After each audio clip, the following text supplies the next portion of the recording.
اعوذ باللہ من الشیطان الرجیم بسم اللہ الرحمن الرحیم کما اخرجک ربک من بیتک بالحق وان فریقا من المؤمنین لکارہون۔ یہ معاملہ کچھ ایسا ہی ہے جیسے تمہارے رب نے تمہیں اپنے گھر سے حق کی خاطر نکالا، جبکہ مسلمانوں کے ایک گروہ کو یہ بات ناپسند تھی۔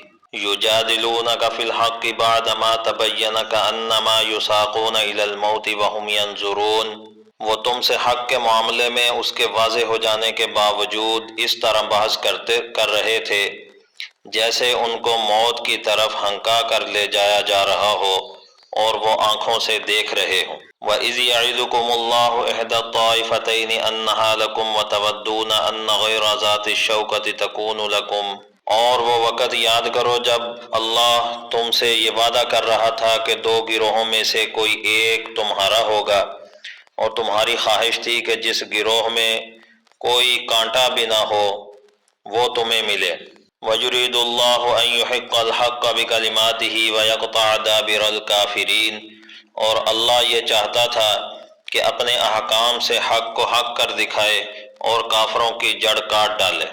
لِيُحِقَّ الْحَقَّ وَيُبْطِلَ الْبَاطِلَ وَلَوْ كَرِهَ الْمُجْرِمُونَ، تاکہ حق کا حق ہونا اور باطل کا باطل ہونا ثابت کر دے، چاہے مجرم لوگوں کو یہ بات کتنی ناگوار ہو۔ چونکہ یہ سورہ انفال جو ہے اس میں غزوہ بدر کا ذکر ہے، اور غزوہ بدر کے احوال اور اس کے واقعات اللہ رب العزت نے اس میں ذکر کیے ہیں، اور اسی ذکر میں جنگ کے آداب اور جہاد کے رول اللہ رب العزت نے طے کیے ہیں، بتائے ہیں۔ تو یہاں سے غزوہ بدر کے واقعے کے بارے میں کچھ باتیں ذکر کی ہیں۔ فرمایا کما اخرجک ربک من بیتک بالحق۔ تو پہلے غزوہ بدر کا خلاصہ عرض کر لیتے ہیں کہ غزوہ بدر جو ہے اس کا واقعہ کیا پیش آیا، تاکہ ان آیات کی تفسیر سمجھنے میں آسانی ہو۔ غزوہ بدر در حقیقت رسول اللہ صلی اللہ علیہ وسلم لڑائی کی نیت سے نہیں نکلے تھے مدینہ منورہ سے۔ واقعہ یہ پیش آیا تھا کہ مشرکین مکہ کا ایک قافلہ ابو سفیان کی قیادت میں تجارت کے لیے شام کی طرف گیا ہوا تھا، اور یہ جو تجارت کے لیے قافلہ گیا تھا، مشرکین نے اس غرض سے سارے مکہ والوں نے اس میں حصہ لیا تھا اور تجارت کے لیے پیسہ مال شامل کیا تھا۔ ان کی نیت یہ تھی کہ یہ قافلہ واپس آئے گا، اس سے جو تجارت میں نفع ہوگا تو اس سارے نفع کو مسلمانوں کے ساتھ لڑنے کے لیے ان کے خلاف تیاری میں ہم صرف کریں گے، اور بھرپور تیاری کر کے ہم مسلمانوں کے ساتھ لڑیں گے، ان کو ختم کریں گے۔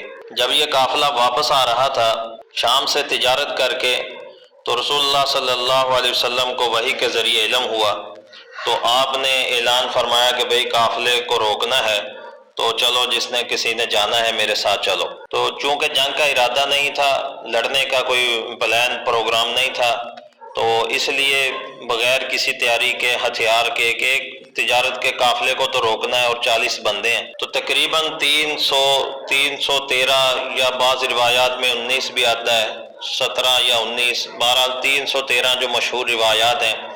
اتنی تعداد میں صحابہ تھے اور کچھ بچے تھے جن کو بعد میں واپس کر دیا گیا۔ تو رسالت مآب صلی اللہ علیہ وسلم کی قیادت میں یہ لوگ نکلے، اور ان کی کوئی تیاری نہیں تھی، ہتھیار نہیں تھے، کوئی سواریاں بھی نہیں لیں۔ بعض صحابہ نے کہا کہ رسول اللہ سواریاں جو ہیں وہ ذرا شہر کے کنارے پر ہیں، دور ہیں، ہم لے آئیں۔ آپ نے فرمایا نہیں رہنے دو، چھوڑو بس چلو۔ تو اسی طرح یہ لوگ وہاں سے نکل آئے۔ یہ تعاقب کرتے کرتے میں مختصراً عرض کر رہا ہوں، خلاصہ اس کا بہت زیادہ لمبے واقعات ہیں۔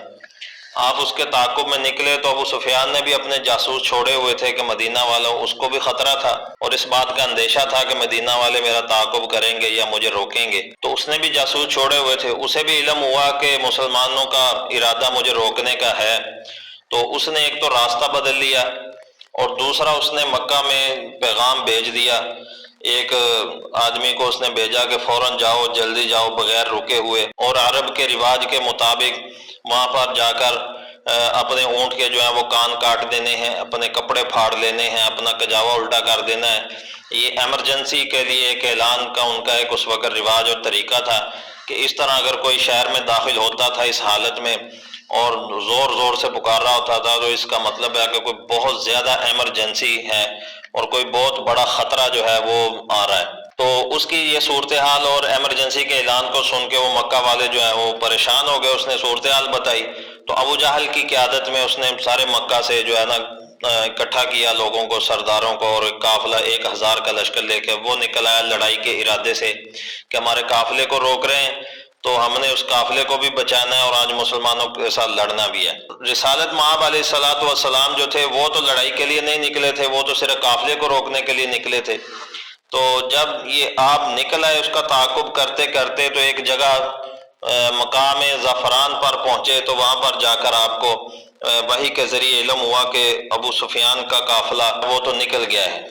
آپ نے بھی جاسوسی کے لیے معمور کیے ہوئے تھے، انٹیلیجنس سسٹم آپ کا بھی تھا، آپ نے بھی بنایا ہوا تھا اور لوگ معلومات لے رہے تھے ارد گرد کی. تو آپ کو یہ علم ہوا کہ ابو سفیان کا قافلہ نکل گیا ہے اور مکہ سے ابو جہل کا قافلہ جو ہے وہ ہمارے ساتھ لڑنے کے لیے آ گیا ہے. اس موقع پر حضور علیہ السلام نے صحابہ سے مشورہ کیا. مشورے کے اندر بہت سارے صحابہ تو تیار تھے کہ حضور جیسے آپ حکم کریں. حضرت ابوبکر عمر نے فرمایا کہ حضور ہم تو آپ کے ساتھ نکلے ہیں، جیسے اشارہ کریں گے ہم تیار ہیں. لیکن کچھ صحابہ ایسے بھی تھے فطرتی طور پر چونکہ لڑنے کے لیے تو نکلے نہیں تھے، کوئی تیاری نہیں تھی، تو ان کی رائے یہ تھی کہ چونکہ ہم تیاری کر کے نہیں آئے، لڑنے کے لیے نہیں آئے، تو واپس جایا جائے تاکہ تیاری کریں اور لڑنے کے لیے مکمل تیاری کے ساتھ آئیں. تو لیکن اللہ کے نبی علیہ السلام کی رائے یہ تھی کہ اب یہاں سے آگے جانا چاہیے.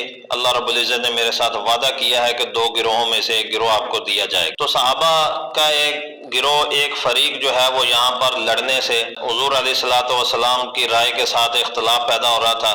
وہ کہہ رہے تھے جی ہم لڑنے کے لیے تو نکلے نہیں ہیں اور تیاری نہیں ہے، اور بغیر تیاری کے یوں لڑنا واقعتاً جس طرح وہ بے سر و سامانی کے عالم میں نکلے تھے تو اتنے بڑے لشکر کا سامنا کرنا فطرتی طور پر یہ بات مشکل نظر آ رہی تھی. تو رسالت مآب علیہ السلام نے فرمایا کہ نہیں نکلنا ہے، اللہ کا وعدہ ہے میرے ساتھ.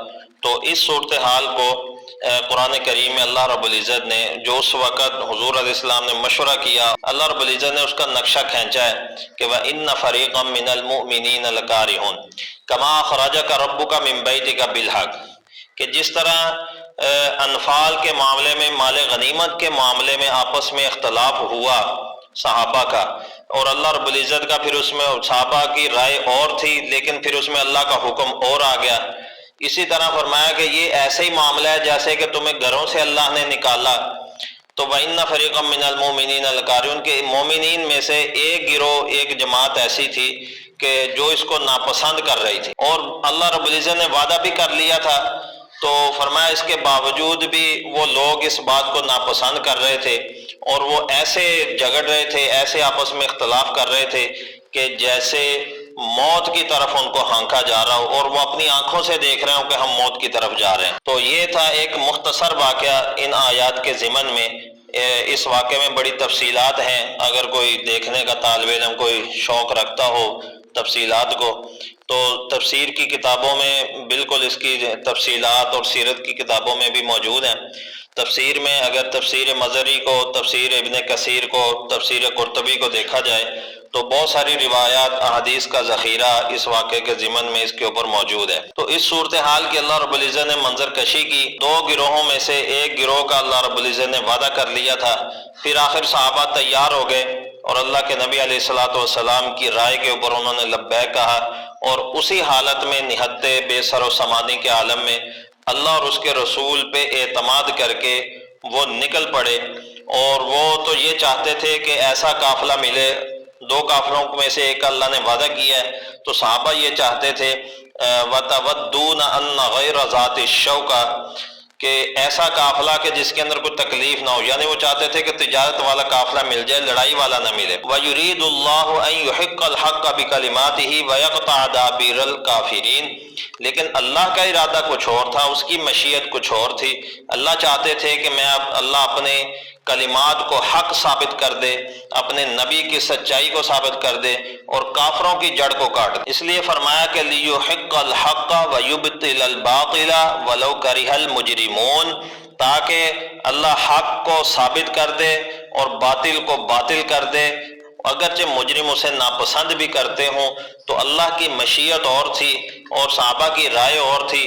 لیکن صحابہ کا کمال یہ ہے، میں سمجھتا ہوں کہ صحابہ کا کمال یہ تھا، ان کی خاصیت یہ تھی کہ وہ اللہ اور اس کے رسول کی بات پر، اللہ اور اس کے رسول کے وعدے پر، اللہ اور اس کے رسول کے حکم پر، اللہ اور اس کے رسول کی منشا پر صحابہ گردنیں جھکا دیتے تھے۔ بات ان کی سمجھ میں آتی تھی یا نہیں آتی تھی، ان کو عقل ان کی تسلیم کرے یا نہ کرے، لیکن اللہ اور اس کے رسول کے حکم پر، منشا پر وہ سر جھکا دیتے تھے۔